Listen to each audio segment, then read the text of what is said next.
Now, a few days ago, I did a video about fan entitlement versus artistic freedom in Star Wars, where I basically argue that, yes, I believe fans are essentially customers and have every right to voice their complaints or concerns when they feel like the property they love and in many ways fund with their hard earned money is being mishandled, or when they feel like their loyalty is being exploited for profit because the company is putting in a half assed effort or just missing the mark with their content, yet still expecting the customers to buy it. At the same time, though, I also said fans do need to realize that sometimes these companies will have the best of intentions but will make honest mistakes or try something new that just doesn't resonate with all or even most fans, and that you can't necessarily fault them for trying to keep their property fresh or to lure in new fans, assuming, of course, the intent was good. In other words, fans do have to understand companies or the people behind them will make mistakes from time to time, and sometimes colossal ones that you'd hope they'd at least acknowledge, or that they'd at least acknowledge the disgruntled fans and not necessarily apologize, maybe, as much as just say we understand why you're upset. As I've said before, a simple statement like that from someone at Lucasfilm like Kathleen Kennedy may have gone a long way in quelling some of the backlash to The Last Jedi. Anyway, the very same day I did that video, not that I think there's any connection whatsoever, Ahmad, the actor who played Jar Jar Binks, tweeted the following: "I don't hate the fans or fandom. I've been a fan since the 70s. If I were to direct a Star Wars movie, which, well, that's all I can say about that, I would ask for help from the fans. It's a secret weapon that not a lot of movies have." And first of all, I don't really know what he's trying to maybe imply when he says that's all I can say about that, as if he may actually have a deal of some sorts in the works to direct something. Not saying that wouldn't possibly be really cool or anything like that, but as far as I know, he has very little to no experience in the directing department, so who knows what he's actually saying or getting at here. All I do know is he's set to host the upcoming game show on Disney Plus called Jedi Temple Challenge. Anyway, secret project in the works or not, it's great to see Ahmad being such a big part of the Star Wars community and getting so much love and support from the fans these days, after Jar Jar Binks wasn't the most popular character ever when he first appeared in The Phantom Menace a little over 20 years ago now. And a couple of years back, Best even opened up about it and talked about how the backlash almost drove him to take his own life, but thankfully it didn't, and we still have him with us today. And it's this backlash he faced, along with what others have faced, like Jake Lloyd, who played young Anakin, or Hayden Christensen, who played the older Anakin, that often get brought up when talking about fan entitlement or the so-called dark side of the fanbase. That some fans can, at times, go way too far and make life hell for those who bring us these films. There were plenty who brought it up in the comments of the video I did the other day. And I certainly do agree that some fans do indeed go too far, and that no one, no matter what, should ever be subjected to harassment or hate because of a movie they had some part in making. You can certainly critique it since it's art, and in many ways it's meant to be judged, discussed, and or scrutinized. Hell, we even have award shows every year for the best jobs done in the industry. But there's never a reason to personally attack someone over a movie, especially an actor who, more often than not, has little to no say in the part they play. They're just doing their job, playing a character written by someone else, to the best of their ability. And quite frankly, I don't know how or why some fans, not that I honestly think it's many at all, how they foolishly conflate the actor with the character they play. Not to mention, you can't always assume that the actor is even happy with the part they're playing or how they have to portray it. Mark Hamill certainly expressed his dismay about the way Luke was in The Last Jedi, saying at one point he had to think of it as a different character altogether, to think as if he was playing Jake Skywalker.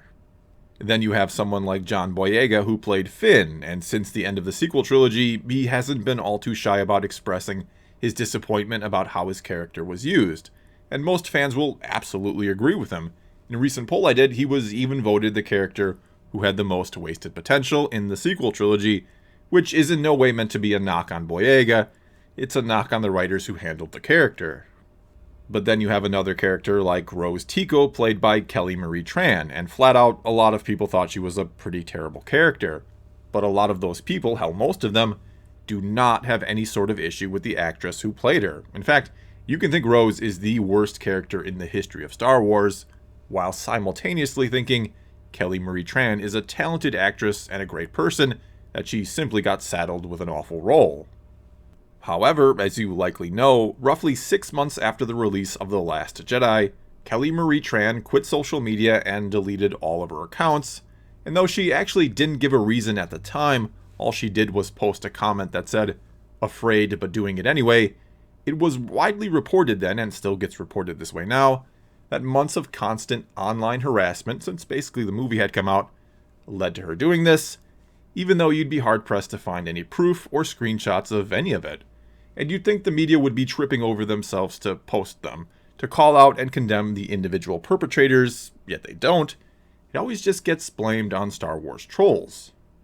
And before some of you get mad at me for questioning any of this and take to the comments to try to harass me and get me to quit YouTube, which would be a little ironic, just relax. I'm not saying it didn't happen at all, or that no one has said anything horrible about her anywhere online, because people certainly have.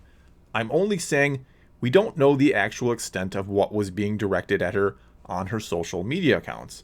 I mean, that she faced any backlash at all is horrible. No one should be mad at her for being Rose Tico. All I'm saying is that it may have been a handful of people attacking her directly, not the massive coordinated effort it often gets reported as, which doesn't make it happening any better or worse. It just makes those the possible facts of the situation. And again, Kelly Marie Tran did not give a reason for deleting her social media accounts when it happened, and what actually did happen, as far as anyone's been able to tell, was one Twitter user, Star Wars Facts I believe is the name, tweeted that it was because of harassment, and damn near every media outlet ran with this story based on that one tweet. And before I go on, let me clarify that I do not condone ever personally harassing anyone for, well, pretty much anything really. Some will want to see this as me trying to defend the worst of the worst, when my goal is to defend those who unfairly get lumped in with the worst of the worst. And the only reason I feel the need to even say that is because I'm sure someone who doesn't like me will try to construe what I'm saying here in the worst possible way, which is one of my points. When you want something to be true, or when you want to cast a negative light, or should I say shadow, on someone or something, you frame it in the worst possible way you can. You make it as true as you can from a certain point of view. And after The Last Jedi came out, the media, for whatever reason, had a stick up their ass in regards to the part of the Star Wars fandom that didn't like that movie. As I was kind of just talking about, the media did everything they could to paint disgruntled fans in the worst possible way, to oftentimes write articles that purposely made it seem like all or most fans who didn't like the film would be the type to attack Kelly Marie Tran on social media, which is ridiculous. And then when The Rise of Skywalker came out, the media and critics all but had to hate that movie because it basically ignored or undid the previous film that they had loved, even though in reality, Rian Johnson hadn't left J.J. Abrams much to work with. And so they then reported that Disney and Lucasfilm had given into the trolls and haters and were trying to appease them with the fan service they all want and crave, even though not only is that movie not the type of fan service most Star Wars fans want, it wasn't done to appease the haters as much as, again, The Last Jedi left very little to work with, and an ending that borrowed heavily from pre-established lore and characters instead of trying to manufacture something new out of the blue was their best bet with that movie. And when you actually watch the movie, when you see the breakneck speed that it moves at, you further understand why they went with things that are as familiar as possible, why they brought back a character like Palpatine or something like the Death Star, which is something that even the most casual of fan can recognize. It was because they didn't have the time to bring in or introduce anything else that was new, while still having the time to finish up not only the trilogy, but the whole damn saga. And another casualty of that breakneck speed of jumping from one scene to the next seemed to be the character Rose Tico, who had very little screen time. In fact, a week ago now, or whenever the Oscars that nobody cares about were, people were pointing out that Kelly Marie Tran had more lines to deliver at the Oscars than she did in The Rise of Skywalker. And there are of course those in the media and some fans who insist barely using Rose in that movie was yet again Disney and Lucasfilm catering to the haters, that it couldn't possibly have had anything to do with the insanely fast pace of the film, and that they just didn't have a big place for her character in it. And that's something that's going to happen from time to time. The story is going to be put before a single character, and sometimes no matter who that character may even be. I mean, after over 30 years of waiting, we didn't get a whole lot of Luke Skywalker in The Force Awakens. He didn't even have one single line. But that's what they thought would work best for the movie or story, only putting him in there at the end. They treated him as a character, no more, no less. And so I don't know why Rose Tico not getting a big part in The Rise of Skywalker has to be some sort of nefarious plot, or Disney and Lucasfilm appeasing the worst of the worst, when, if we're being honest, she was by no means a leading character in The Last Jedi. She's certainly not front and center on the poster, and in all reality, the role her character played in that movie was more to help Finn grow as a character than anything else, really. And maybe the most ironic part, getting back to Ahmad Best and what he once faced, is that no one in the media or critics cried or complained when the character of Jar Jar Binks got a substantially reduced role in the 2 films following The Phantom Menace. In fact, if you go back and read reviews of Attack of the Clones, I wouldn't be surprised if some of them, most of them, positively note the reduction of Jar Jar's role, and that's because many of them had been ruthless towards the character of Jar Jar Binks in their reviews of The Phantom Menace. And though fans during the prequel era get a bad rap and get accused of bombarding George Lucas, Jake Lloyd, Ahmad Best, and others with hate and being the root of problems some of them would face in life, I've never heard or read much from Lucas or Best about it being the fans that irritated or got to them the most. I've heard it had more to do with the media backlash. And let's not forget that The Phantom Menace came out in 1999, years before social media really became a thing, which has changed the way fans can interact with those making these movies or express their opinions today. And again, to be clear, I'm not saying there weren't any fans back in the day in the prequel era harassing Lucas or any of the actors. I'm not saying all fans are innocent. I'm again only saying that a lot of fans never did any of that. I'm also saying that Lucas and Best often talked about the media backlash, not what they got from fans. And in the case of Jake Lloyd, I've always heard being bullied at school was his biggest problem, not so much the fans. Again, not saying that doesn't suck for him or that no fans have ever given him a hard time, but I don't know that fan harassment was the root of the problem for him, why he's had a very difficult life. In closing here, I'd never claim that what happens to some of these actors isn't terrible and unfortunate. I'm not saying that there are no bad fans or that they never played a part.